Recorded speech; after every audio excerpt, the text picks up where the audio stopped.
Good afternoon, welcome. This is Jamb here. 2015 government Jamb pass question. Question number 27 says Nigeria's foreign relation with Britain was strained during the Buhari regime because Nigeria's foreign relation was strained with Britain during the Buhari regime because strain means affected. When Buhari became military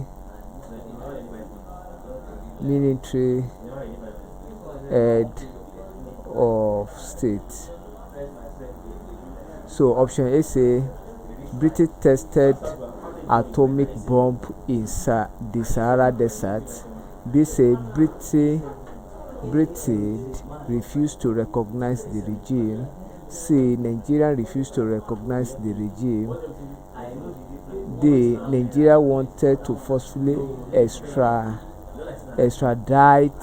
Alhaji Umar Diko.